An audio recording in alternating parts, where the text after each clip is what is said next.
High students, welcome back to another English teaching video on my YouTube channel. আজ আমি তোমাদের পড়াবো West Bengal Council of Higher Secondary এডুকেশনের class 11-এ তোমাদের নিউ সিলেবাসে সেমিস্টার 1-এ যে সেকেন্ড পোয়েমটি আছে, অর্থাৎ সরোজিনী নাইডুর লেখা দ্য ব্যাঙ্গেল সেলার্স, এই কবিতাটি।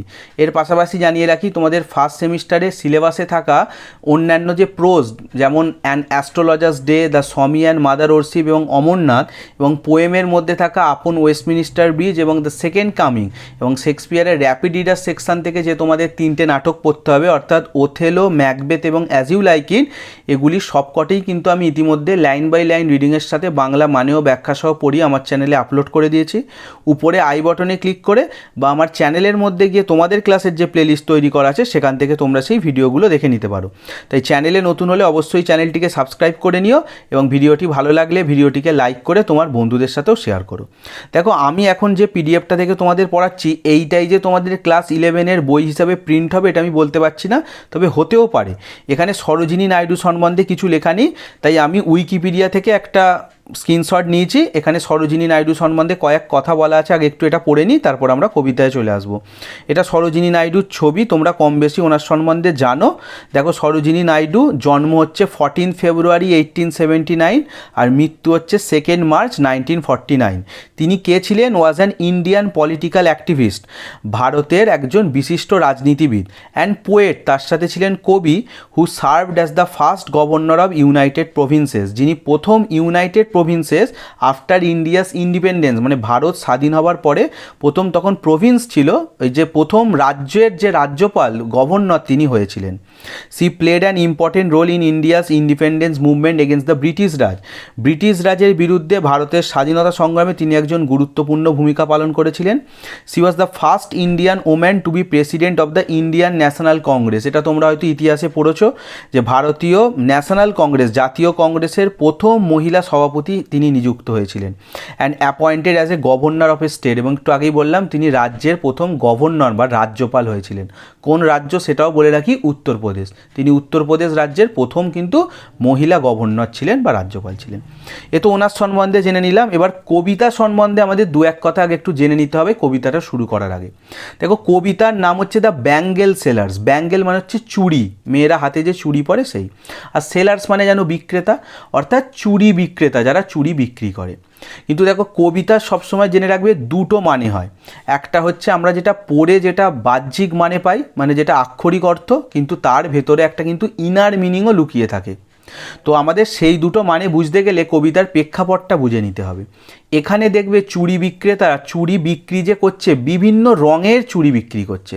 তো সেই বিভিন্ন রঙের চুড়ি বিভিন্ন মেয়েরা কেনে। তো প্রত্যেক মেয়ে কিন্তু একই রকমের চুড়ি কেনে না। তো চুড়ির রঙের মধ্যে দিয়ে মেয়েদের জীবনের বিভিন্ন ধাপ বা পর্যায়কে দেখানো হয়েছে। দেখবে কবিতাটি 4টে প্যারাগ্রাফে আছে। প্রথম প্যারাগ্রাফে আমরা দেখব যে চুড়ি বিক্রেতারা চুড়ি বিক্রি করছে, তারা প্রচার করছে যে এসো চুড়ি কেনো। কিন্তু সেকেন্ড প্যারাগ্রাফে দেখবে তারা এমন চুড়ি বিক্রি করছে, চুড়ির রঙগুলোর মধ্যে দিয়ে মেয়েদের কোন সময়টাকে বোঝানো হচ্ছে না, কুমারী বা অবিবাহিত অবস্থাটাকে বোঝানো হচ্ছে, মানে তাদের বিয়ের আগে যে অবস্থাটা। তারপরের প্যারাগ্রাফে মানে থার্ড প্যারাগ্রাফে দেখবে তারা চুড়ি এমন রঙের বিক্রি করছে যেটার মধ্যে দিয়ে মেয়েদের বিবাহিত মানে বিয়ের পরের যে সময়টা বা বিয়ে হচ্ছে এই রকম সময়টাকে বোঝানো হয়েছে। এবং লাস্ট প্যারাগ্রাফ মানে ফোর্থ প্যারাগ্রাফে গিয়ে দেখবে চুড়ির রং এমন হয়ে গেছে সেখানে কিন্তু মাঝবয়সী মানে আমাদের যে মা, কাকিমা, জেঠিমারা, 40 থেকে 50 বছর বয়সী যে মহিলারা আছে তাদের কথা বলা হচ্ছে। তাহলে এখানে দেখবে কবিতা চুড়ি বিক্রেতা যারা চুড়ি বিক্রি করছে, কিন্তু চুড়ি বিক্রির মধ্যে দিয়ে একটা নারী বা একটা মহিলার, একটা মেয়ের জীবনের বিভিন্ন ধাপকে তিনি ফুটিয়ে তুলেছেন। এবং সরোজিনী নাইডুর লেখায় সবসময় এটা পাবে, উনি সমাজে নারীদের প্রতি যে অবহেলা, অত্যাচার হয়েছে সেগুলো সবসময় লেখার মধ্যে দিয়ে ফুটিয়ে তুলেছেন। এবং উনি কিসের এগেনস্টে লিখেছেন? প্যাট্রিয়ার্কি মানে প্যাট্রিয়ার্কাল সোসাইটি, মানে যেটা আমাদের সমাজ পুরুষতান্ত্রিক সমাজ, সেটার বিরুদ্ধে লিখেছে। এই কথাগুলো বলে নিলাম কেন, দেখো এরপরে কবিতাটা পড়তে আমাদের সুবিধা হবে। তো চলো কবিতাটা আমরা শুরু করি। আমি লাইন বাই লাইন রিডিংয়ের সাথে তোমাদের বাংলা মানেও ব্যাখ্যা তো পড়াবই, সাথে সাথে যেখানগুলো ইম্পর্টেন্ট এমসিকিউ যেখান থেকে আসতে পারে সেগুলোও বলে দেবো। তোমরা কিন্তু একটা পেন্সিল বা পেন নিয়ে এখানগুলো একটু নোট করে নিও। ব্যাঙ্গেল সেলার্স আর উই, আমরা হলাম চুড়ি বিক্রেতা। তাহলে প্রথম কবিতা শুরু হচ্ছে, ফার্স্ট পারসন স্পিকার হচ্ছে যারা চুড়ি বিক্রি করে, বলছে ব্যাঙ্গেল সেলার্স আর উই, আমরা হলাম চুড়ি বিক্রেতা, হু বিয়ার, যারা বহন করে, বিয়ার মানে হচ্ছে বহন করা, আমরা কি বহন করি, আওয়ার শাইনিং লোডস, আমাদের চকচকে ভার, টু দ্য টেম্পল ফেয়ার, কোথায় বয়ে নিয়ে যাই, মন্দিরের কাছে মেলাতে। এই শাইনিং লোডস, দেখো এই যে লোড মানে কি হচ্ছে ভার, এইখানের মধ্যে দিয়ে সরোজিনী নাইডু কী বুঝিয়েছেন, যা আমাদের যে সোসাইটি, ইন্ডিয়ান সোসাইটি, এখানে মেয়ে হয়ে জন্মালে তাকে কিন্তু সারা জীবন কী করতে হবে, ভার বহন করতে হবে। তাহলে এই চুড়ির মধ্যে দিয়ে তিনি এই মেয়েদের জীবনের এখানেই প্রথমে একটা হিন্টস দিয়েছেন। এই যে বলছে আমরা হলাম চুড়ি বিক্রেতা, আমরা কি বয়ে নিয়ে যাই, our shining loads to the temple fair, আমরা আমাদের এই চকচকে ভারটাকে বয়ে নিয়ে যাই কোথায়, মন্দিরের মেলাতে। এই শাইনিং লোডস এটা হচ্ছে এক ধরনের ফিগার অফ স্পিচ, এটা মেটাফোর বোঝানো হয়। দেখো ভার কখনো চকচকে হয় না, এখানে চকচকে ভার বলতে কি বোঝানো হয়েছে, চুড়িকে বোঝানো হয়েছে। এটা থেকে কিন্তু তোমাদের এমসিকিউ আসতে পারে যে হোয়াট ডাজ শাইনিং লোডস মিন, তো তোমরা ওটা লিখবে যে ব্যাঙ্গেলস। তারপরে চলে এসো, এবার তারা কি করছে, তারা প্রচার করছে যাতে তাদের চুড়ি কেনে এলো। হু উইল বাই দিস, কারা কিনবে এইগুলো, কী কী ধরনের চুড়ি তাদের কাছে আছে, দেখো ডেলিকেট মানে হচ্ছে ভঙ্গুর, যেটাকে সূক্ষ্ম, অল্পতে ভেঙে যেতে পারে, মানে কাঁচের চুড়ির কথা বলেছে। ব্রাইট, চকচকে বা উজ্জ্বল। আর কীরকম, rainbow tinted circles of light, rainbow tinted মানে হচ্ছে রামধনু আভাযুক্ত, সার্কেলস অফ লাইট, লাইট হচ্ছে আলো, সার্কেল বৃত্ত, তার মানে আলোর বৃত্ত। আবার এখান থেকে এমসিকিউ আসতে পারে, সার্কেলস অফ লাইট বলতে কি বোঝানো হয়েছে, চুড়িকে বোঝানো হয়েছে। এটাও একটা মেটাফোর কিন্তু। কি বলছে, কারা কিনবে আমাদের থেকে সূক্ষ্ম, চকচকে বা উজ্জ্বল এবং রামধনুর আভাযুক্ত আলোর বৃত্ত অর্থাৎ চুড়ি, কারা কিনবে, তারা এসে এখান থেকে কিনুক। তারপরে তারা কি বলছে, লাস্ট্রায়াস টোকেন অফ রেডিয়েন্ট লাইভস, এই যে লাস্ট্রায়াস মানে হচ্ছে উজ্জ্বল চকচকে, আর টোকেন্স মানে কি, নিদর্শন। রেডিয়েন্ট লাইভস, রেডিয়েন্ট মানে উজ্জ্বল, তাহলে এই চুড়ি এটা কিসের প্রতীক, না উজ্জ্বল জীবনের উজ্জ্বল নিদর্শন।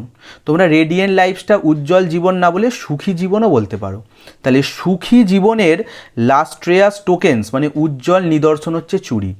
দেখবে তোমরা বাড়িতে লক্ষ্য করবে যে মেয়েরা মানে মায়েরা, কাকিমারা, বোনেরা, দিদিরা চুড়ি কখন পরে, চুড়ি হচ্ছে আমাদের দেখবে সুখ সমৃদ্ধির প্রতীক। যত কম বয়স দেখবে তত তার হাতে রঙিন রংচকে চুড়ি থাকবে, বিয়ের সময় চুড়ি পরা হয়, কিন্তু বয়স যত আস্তে আস্তে বাড়তে থাকবে তত দেখবে তার হাতে চুড়ির সংখ্যা কমে যাবে। শুধু চুড়ি কেন, তোমরা মেয়েরা যারা সাজগোজ করো ভেবে দেখো, যত কম বয়স যত তোমাদের দেখবে 18, 20, 22, বিয়ের আগে বা বিয়ের পরের সময়টা করে তোমরা বেশি সাজগোজ করো, চুড়ি পরো, কিন্তু নিজের বাড়ির মায়েদেরকে লক্ষ্য করবে, মা, কাকিমা, জেঠিমা, তাদের হাতে কিন্তু চুড়ির সংখ্যা কমে গেছে। তো এই চুড়ি কিসের প্রতীক, বলছে উজ্জ্বল জীবনের বা সুখী জীবনের উজ্জ্বল নিদর্শনের প্রতীক। মানে চুড়ি হচ্ছে এখানে কোন জিনিসটাকে সিম্বলাইজ করছে, না হচ্ছে পিস, শান্তি, হ্যাপিনেস এবং প্রসপারিটি, সমৃদ্ধির প্রতীক। দেখো লাস্ট লাইনে সেই কথাটাই বলেছে, for happy daughters and happy wives, কাদের জন্য, সুখী কন্যাদের জন্য এবং সুখী স্ত্রীদের জন্য। তাহলে সে বিয়ের আগেই হোক বা বিয়ের পরেই হোক, সুখী মেয়েদের জন্য হচ্ছে এই চুড়িগুলো।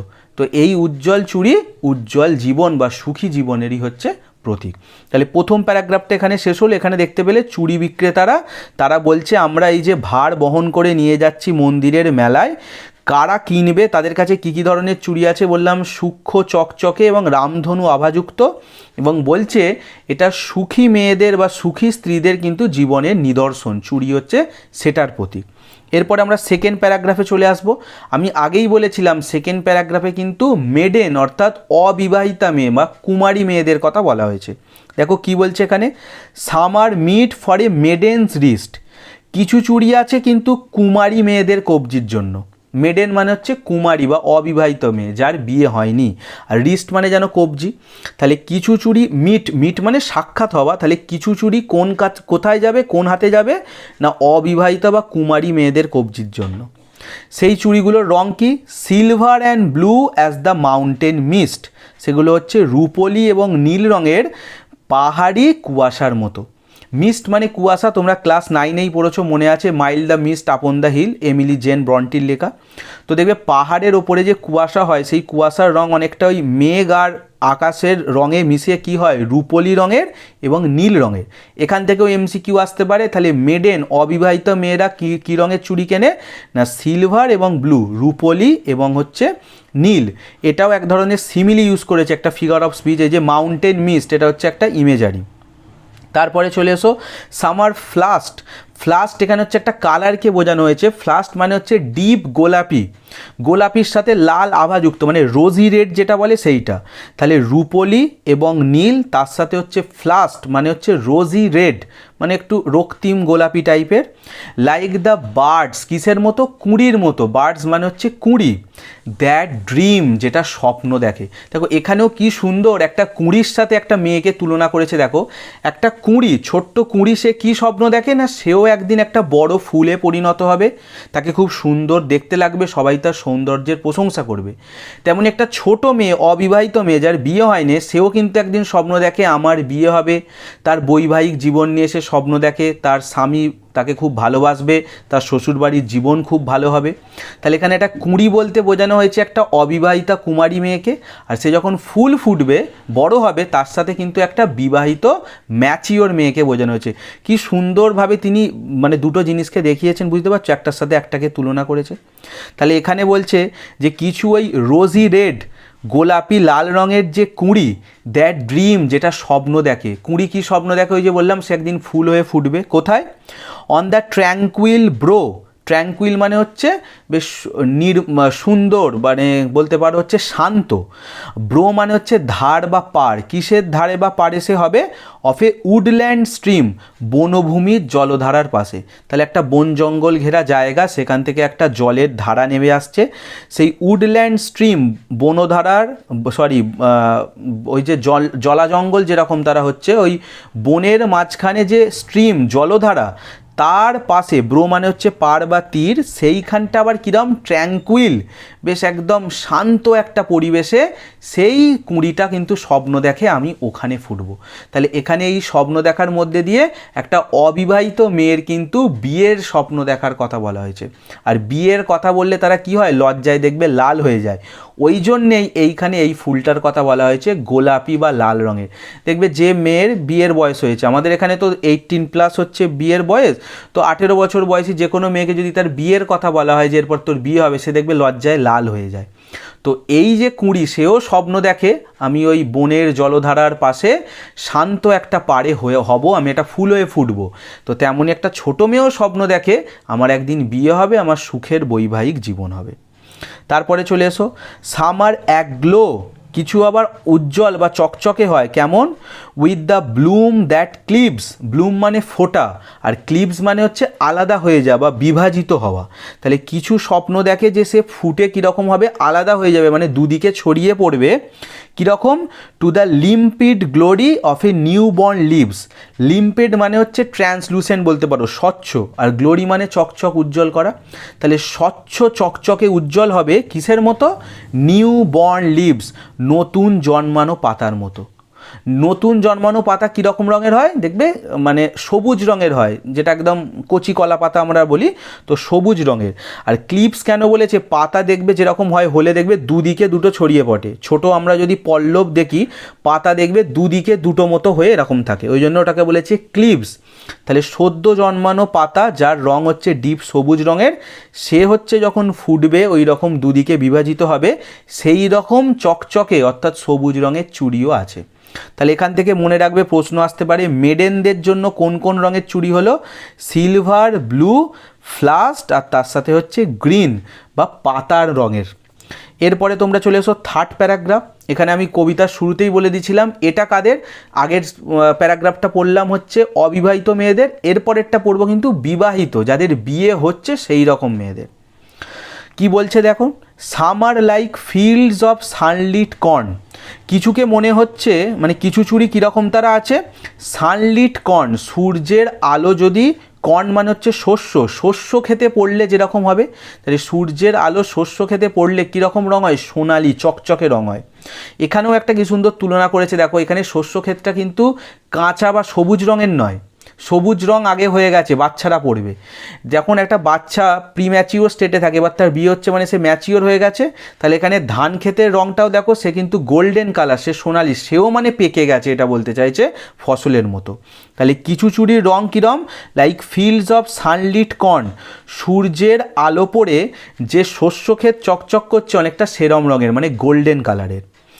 এই চুড়িটা কাদের জন্য, দেখো তারপরে লেখা আছে meet for a bride on her bridal morn, বিয়ের দিন সকালে কনের হাতের জন্য। আগেরটাই বলেছিল কি অবিবাহিত বা কুমারী মেয়েদের কবজির জন্য এই যে সিলভার আর ব্লু চুড়ি, কিন্তু এই গোল্ডেন কালারের চুড়ি এটা কারে, ব্রাইড মানে জানো তোমরা কনে, আর ব্রাইডাল মর্ন হচ্ছে বিয়ের দিন সকাল। তাহলে বিয়ের দিন সকালে কনেরা এই চুড়ি পরবে, এই রঙের চুড়ি। আবার বলছে আর কি কি রঙের চুড়ি আছে এদের জন্য, সাম কিছু আছে like the flame of her marriage fire, তার বিয়ের আগুনের শিখার মতো। আমরা জানি হিন্দু ধর্মে যখন বিয়ে হয় দেখবে আগুনকে মানে অগ্নিদেবকে সাক্ষী রেখে কিন্তু বিয়ে হয়। তো সেখানে কি হয়, নন বেঙ্গলিদের মধ্যে কালচার আছে, আমাদের বাঙালিদের মধ্যেও কিছু কিছু জনের দেখা যায়, দেখবে এই আগুনটাকে ঘিরে ঘোরে, সাত পাক ঘোরা যেটাকে বলে, সাত পাকে বাঁধা, হিন্দিতে বলে দেখবে ফেরেলে না। আমাদের বাঙালিদের মধ্যে এটা নেই, কিন্তু আগুনের সামনে বিয়ে হয়, খই পোড়ানো হয় অগ্নিদেবকে সাক্ষী রেখে। তো এই আগুনের শিখার রং কীরকম হয় দেখবে ডিপ কমলা রঙের বা অরেঞ্জ কালারের যেটা। তো তাহলে বলছে কিছু চুড়ি আছে এরকম ডিপ অরেঞ্জ বা কমলা রঙের, সেটা কাদের, সেটা হচ্ছে এই বিবাহিত মেয়েদের পরার জন্য, যেমন কিনা বিয়ের সময় ওই আগুনের শিখার রঙটা হয়। আরও কিছু চুড়ি আছে অর রিচ, রিচ মানে এখানে ধনী নয়, এখানে রংটার কথা বলেছে, মানে ঘন বা গাঢ় রং, কিরম, with the hue of her heart's desire, তার হৃদয়ের ইচ্ছার আভাযুক্ত। তাহলে একটা মেয়ের বিয়ে হচ্ছে মানে তার মনে কি ইচ্ছা কি আশা আছে যে তারও একটা সুখী বৈবাহিক জীবন হবে, সে যে বাড়িতে যাবে সেখানে লোক তাকে ভালোবাসবে, স্বামী তাকে ভালোবাসবে, শ্বশুর শাশুড়ি কেয়ার করবে, ননদকে নিয়ে বা সবাইকে নিয়ে সে ঘর সংসার করবে, তার একটা নতুন জীবনে পদার্পণ, সে মনে অনেক আশা নিয়ে যাচ্ছে।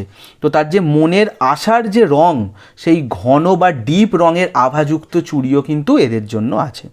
তাহলে এখান থেকে প্রশ্ন আসতে পারে এরা কী কী ধরনের চুড়ি পরছে, এরা পরছে গোল্ডেন কালারের এবং লাল বা কমলা চকচকে উজ্জ্বল রঙের চুড়ি বিবাহিত মেয়েদের জন্য।